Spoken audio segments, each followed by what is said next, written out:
Assalamualaikum warahmatullahi wabarakatuh. Selamat pagi, salam sejahtera bagi kita semua. Salam, Om Swastiastu, Namo Buddhaya, salam kebajikan. Sebelumnya kami mengucapkan terima kasih kepada dosen pengampu mata kuliah hari ini yang telah memberikan kesempatan kepada kelompok kami presentasi. Dan juga mengucapkan terima kasih kepada teman-teman yang sudah hadir. Baik teman-teman, sebelumnya izinkan untuk memperkenalkan diri. Nama saya Alde Febriansah, selaku moderator di presentasi kelompok hari ini. Di mata kuliah Ekonomi Mikro yang bertema Perhitungan Pendapatan Nasional. Tentunya, pada kesempatan ini saya tidak sendiri karena saya ditemani oleh rekan-rekan saya yaitu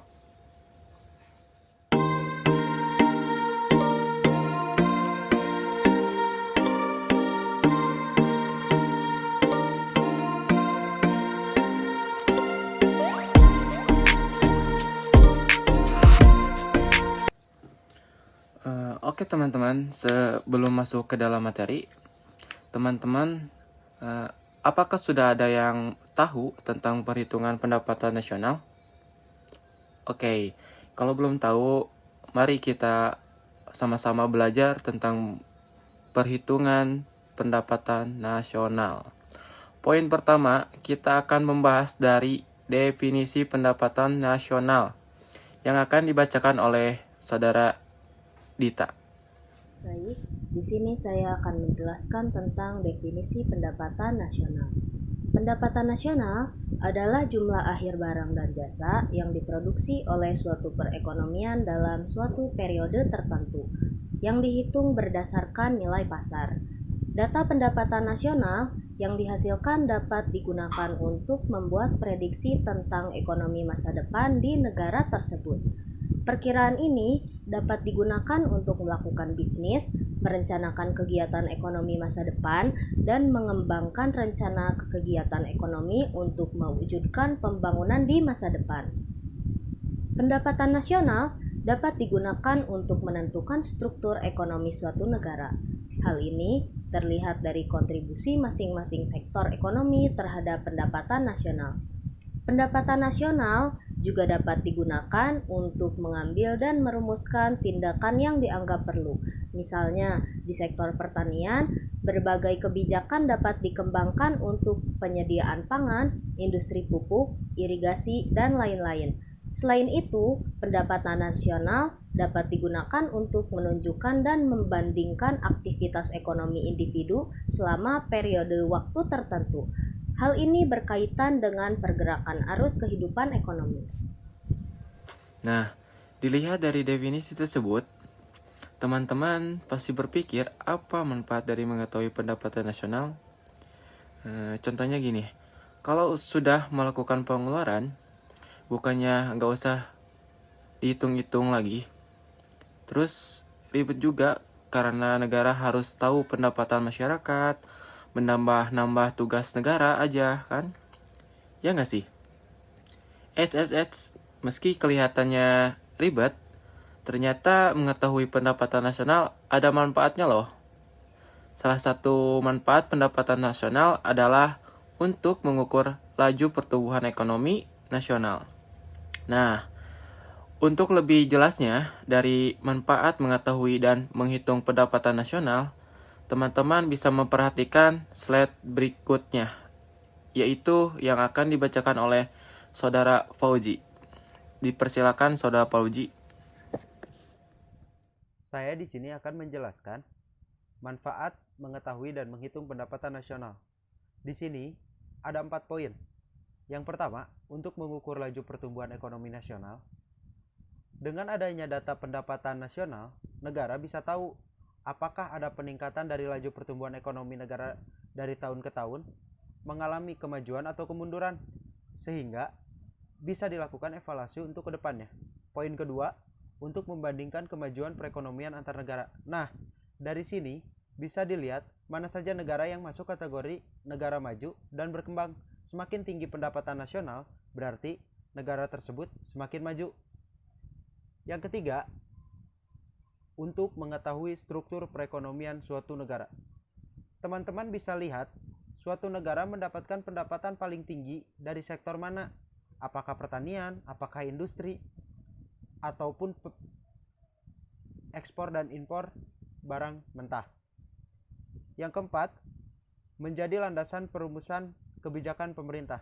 Setelah pemerintah mengetahui tingkat perekonomian negaranya, maka bisa dilakukan evaluasi terkait dengan kebijakan agar bisa ditingkatkan lagi. Ternyata penting juga nih manfaat mengetahui dan menghitung pendapatan nasional. Contohnya begini, jika suatu negara tidak tahu laju perekonomian negara, tentunya negara tersebut tidak mengetahui apakah negara tersebut mengalami kemajuan atau kemunduran. Kalau mengalami kemunduran, tentunya merugikan semua pihak kan? Nah, selain itu, juga ada beberapa ahli yang mendefinisikan dari definisi pendapatan nasional di antaranya yang akan dibacakan oleh Fauzi. Dipersilakan pada Fauzi. Selain itu juga ada beberapa ahli yang mendefinisikan dari definisi pendapatan. Di antaranya, menurut Arthur Cecil, pendapatan nasional adalah pendapatan objektif rakyat suatu negara, termasuk pendapatan luar negeri yang dapat diukur dengan uang tunai. Dan menurut Irving Fisher, pendapatan nasional adalah sebuah pendapatan dasar yang dikonsumsi langsung pada tahun yang sama. Dan yang ketiga, pendapat dari Alfred Marshall, pendapatan nasional adalah tenaga kerja dan modal yang digunakan suatu negara untuk mengolah sumber daya alam dengan tujuan menghasilkan hasil yang berwujud dan tidak berwujud.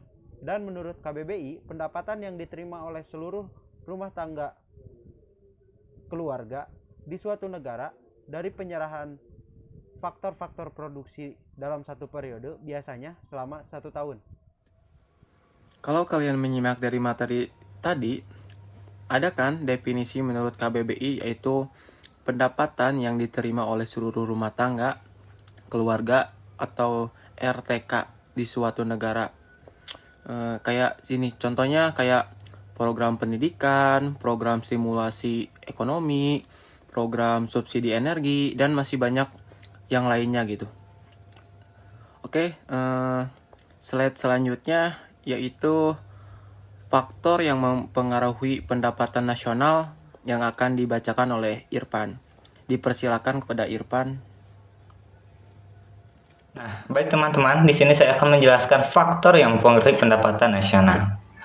Nah, sebelum mengetahui tingkatan pendapatan nasional, pemerintah melakukan sistem pembukuan terlebih dahulu. Dalam menyusunnya, terdapat beberapa faktor yang mempengaruhi pendapatan nasional, antara lain: 1. Konsumsi. Faktor utama dalam mempengaruhi pendapatan nasional adalah konsumsi. Konsumsi ini meliputi seluruh pengeluaran negara dalam rangka mendapatkan barang dan jasa dalam waktu kurun tertentu. Tingkatan konsumsi ini mempengaruhi pendapatan nasional. Semakin tinggi konsumsi negara, maka pendapatan akan semakin menurun dan pun sebaliknya. Nah, yang faktor kedua yaitu investasi dan tabungan. Faktor lain yang mempengaruhi pendapatan nasional adalah investasi dan tabungan. Aktivitas investasi dan tabungan sangatlah penting, yaitu berkaitan dengan saving negara. Faktor investasi dan tabungan dapat menghasilkan keuntungan di masa depan, sehingga mampu meningkatkan pendapatan nasional. Nah, yang ketiga yaitu permintaan dan penawaran agregat. Faktor terakhir yang mempengaruhi pendapatan nasional adalah permintaan dan penawaran agregat. Hal ini berhubungan erat dengan tingkatan permintaan dan penawaran barang-barang berdasarkan tingkatan harga. Perubahan pada faktor berikut akan menyebabkan tingkatan ekonomi seperti harga, pengangguran, dan pendapatan masyarakat ikut berubah. Setelah mengetahui pengertian dari pendapatan nasional, sekarang kita beralih ke konsep pendapatan nasional. Setidaknya ada 6 konsep yang digunakan untuk menghitung pendapatan nasional, antara lain yang akan dibacakan oleh Adit. Dipersilakan untuk Adit. Selanjutnya yaitu tentang konsep pendapatan nasional. Konsep pendapatan nasional ini dibagi menjadi beberapa macam. Yang pertama, produk domestik bruto atau gross domestic product, atau bisa disingkat menjadi GDP. GDP adalah nilai akhir barang dan jasa yang dihasilkan oleh unit-unit produksi yang berada dalam suatu domestik atau wilayah yang diukur dengan satuan uang selama 1 tahun. Nah, GDP ini menggunakan konsep geografis atau wilayah. Jadi warga negara asing atau WNA yang tinggal di suatu negara dalam jangka waktu tertentu juga dihitung untuk mendapatkan data GDP ini. Contohnya, perusahaan asing yang beroperasi di Indonesia, maka pendapatannya akan dihitung ke dalam GDP-nya Indonesia. Nah, kemudian selanjutnya yaitu yang kedua, produk nasional bruto atau gross national product, atau bisa disingkat menjadi GNP. Nah, GNP ini adalah nilai akhir barang dan jasa yang dihasilkan oleh warga negara dari suatu negara yang diukur dengan satuan uang selama 1 tahun. Berbeda dengan GDP yang menggunakan konsep geografis, GNP ini menggunakan konsep kepemilikan atau kewarganegaraan. Nah, GNP ini merupakan nilai barang dan jasa yang dihasilkan seluruh warga masyarakat, termasuk yang tinggal atau bekerja di luar negeri. Jadi, misalnya ada warga negara Indonesia atau WNI yang bekerja di Malaysia, maka pendapatan dia juga dihitung dalam GNP-nya Indonesia. Nah, berikut adalah rumus perhitungannya dari PNB atau GNP. GNP sama dengan GDP dikurang pendapatan faktor neto dari luar negeri. Nah, kemudian yang ketiga yaitu produk nasional neto atau net national product, atau bisa disingkat menjadi NNP. NNP adalah nilai akhir barang dan jasa bersih yang sudah dikurangi penyusutan atau depresiasi modal. Nah, NNP ini adalah GNP yang telah dikurangi depresiasi atau penyusutan modalnya. Berikut adalah rumus ekonominya. NNP sama dengan GNP dikurang depresiasi. Terima kasih Pak Adit. Sebelum ke materi selanjutnya, saya mau bertanya pada teman-teman. Pajak tidak langsung itu apa sih? Oke, kita bahas di sini langsung ya. Pajak tidak langsung adalah pajak yang bisa pembayarannya dialihkan ke orang lain. Contohnya gini, ketika Adit makan di restoran, kemudian di restoran itu terdapat bill, nah di bill itu tertulis ada PPN-nya kan. Nah, PPN itu bisa dibayar oleh Adit atau dibayarkan oleh restorannya, begitu.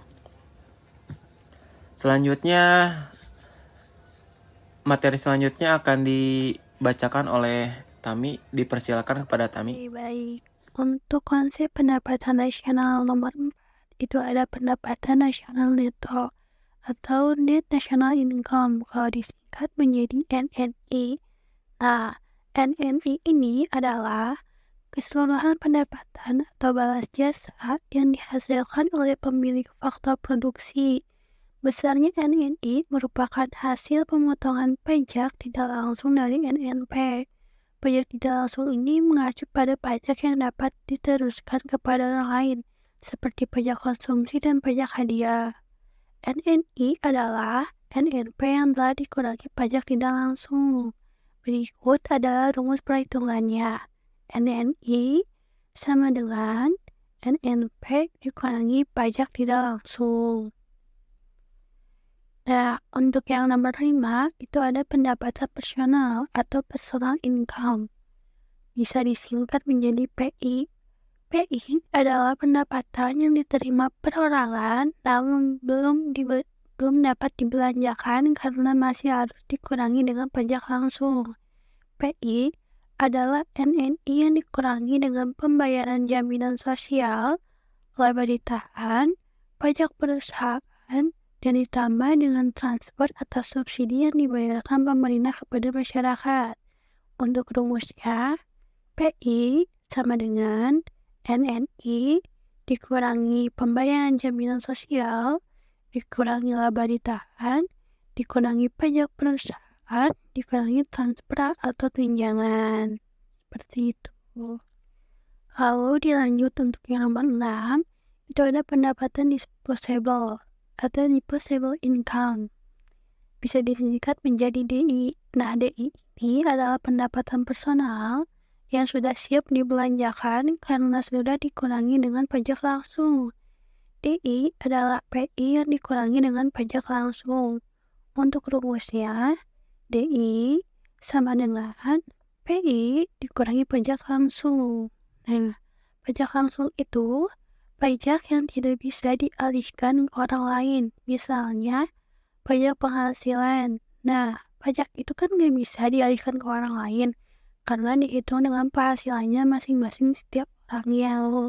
Seperti itu. Terima kasih kepada Tami. Nah, setelah penjelasan tentang konsep dasar pendapatan ekonomi, apakah teman-teman masih menyimak? Kami harap teman-teman bisa menyimak dan memahami apa yang telah kami sampaikan. Biar teman-teman bisa tetap menyimak, kita senam dulu ya. Agar fokus kita tetap terjaga nih ya. Oke, Pak Adit, sikat Pak Adit.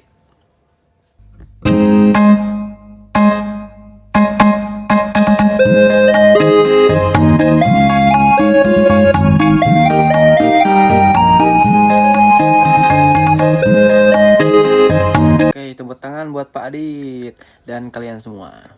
Nah, selesai sudah senamnya, kita balik lagi ke materi selanjutnya, oke? Yaitu metode pengukuran pendapatan nasional yang akan dibacakan oleh Alpi dan Amel. Dipersilakan Alpi dan Amel. Baik, terima kasih. Di sini saya akan menjelaskan mengenai metode perhitungan pendapatan nasional. Sebelumnya, apakah ada yang sudah mengetahui apa itu metode perhitungan pendapatan nasional? Ya, mungkin sebagian dari kalian ada yang sudah mengetahuinya dan mungkin sebagian dari kalian ada yang belum mengetahuinya. Maka dari itu izinkan saya untuk menjelaskan sedikit mengenai perhitungan pendapatan nasional. Pertama-tama, apa sih itu metode perhitungan pendapatan nasional? Metode perhitungan pendapatan nasional merupakan salah satu cara untuk mengetahui jumlah atau besar dari nilai pendapatan tersebut. Selain untuk mengetahui jumlah pendapatan dari suatu negara, metode perhitungan pendapatan nasional juga dapat menjadi alat evaluasi. Nah, terdapat juga 3 cara pendekatan untuk mengukur pendapatan nasional. Apa aja sih? Yang pertama ada pendekatan produksi. Lalu yang kedua ada pendekatan pendapatan. Dan yang terakhir, yang ketiga, yaitu pendekatan pengeluaran. Nah teman-teman, tadi sudah diberitahu ada 3 cara pendekatan untuk mengukur pendapatan nasional. Tadi, yang pertama ada pendekatan produksi atau production approach. Pendekatan produksi ini merupakan pendekatan menekan pada kegiatan yang menciptakan nilai tambah. Maka dari itu, perhitungan ini hanya mencakup perhitungan nilai tambah pada sektor produksi. Perhitungan pendapatan nasional ini dapat digunakan dengan rumus. Di sini saya akan menjelaskan sedikit mengenai rumus tersebut, di mana Y merupakan pendapatan nasional, Q1 merupakan jenis barang yang ke-1, P1 merupakan harga barang yang ke-1, Q2 merupakan jenis barang yang kedua, dan P2 merupakan harga barang yang kedua, sampai seterusnya. Nah, jadi, jika Anda ingin mendapatkan hasil dari pendapatan nasional, Anda perlu memperhitungkan jenis barang yang pertama dikalikan dengan harga barang yang pertama, lalu ditambah dengan jenis barang yang kedua, dan dikalikan dengan harga barang yang kedua, sampai seterusnya. Terima kasih. 2. Pendekatan pendapatan atau income approach. Pendekatan kedua kedua yang digunakan untuk menghitung pendapatan nasional adalah pendekatan pendapatan berdasarkan pendekatan pendapatan. Pendapatan nasional dihitung dengan menjumlahkan seluruh pendapatan yang diterima masyarakat atau pemilik faktor produksi sebagai balas jasa yang mereka terima dalam proses produksi, meliputi 1. Upah atau gaji bersimol W sama dengan balas jasa pemilik tenaga kerja, 2.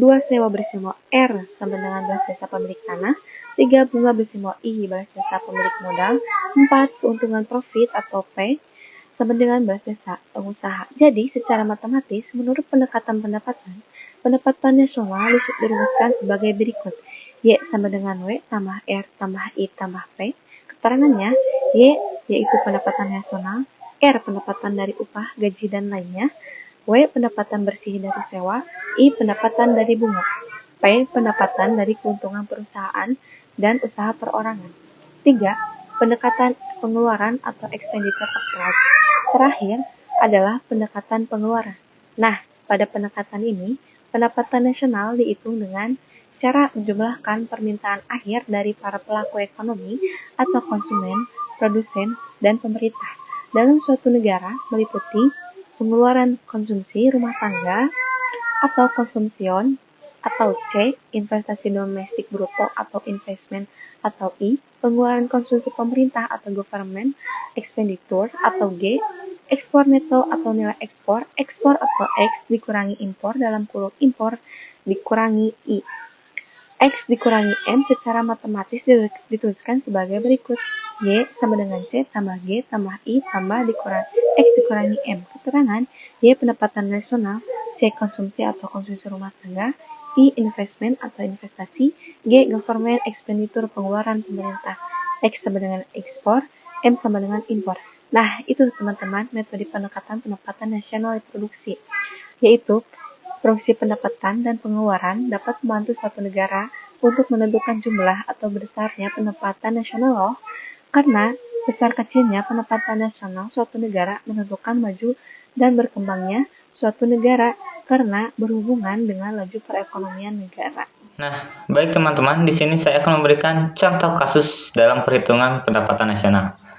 Nah, contoh kasusnya yaitu dalam suatu negara terdapat data sebagai berikut.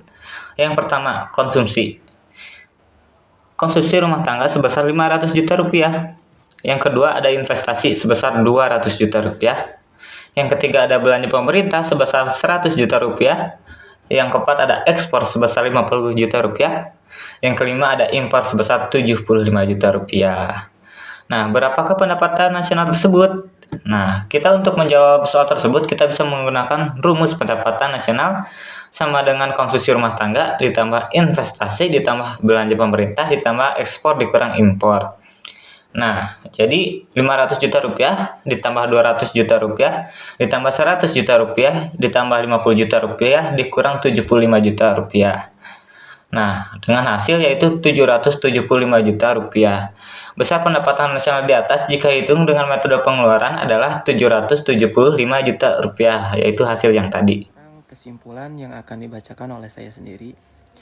Pendapatan nasional adalah akhir barang dan jasa yang dihasilkan oleh suatu perekonomian dalam satu periode waktu tertentu, yang dihitung berdasarkan nilai pasar. Data pendapatan nasional yang diperoleh dapat digunakan untuk membuat prediksi mengenai perekonomian negara tersebut sepanjang waktu. Prediksi ini digunakan untuk menjalankan usaha, merencanakan kegiatan perekonomian di masa depan, dan memperkuat perekonomian di masa depan guna untuk mendukung pembangunan di masa depan. Pendapatan nasional dapat digunakan untuk menentukan struktur perekonomian suatu negara. Hal ini terlihat dari kontribusi masing-masing sektor perekonomian terhadap output nasional. Terima kasih. Selesai sudah materi yang bisa kelompok kami paparkan. Cukup sampai di sini presentasi ini. Bila ada kesalahan, mohon dimaafkan. Bila ada perasaan, mohon diungkapkan.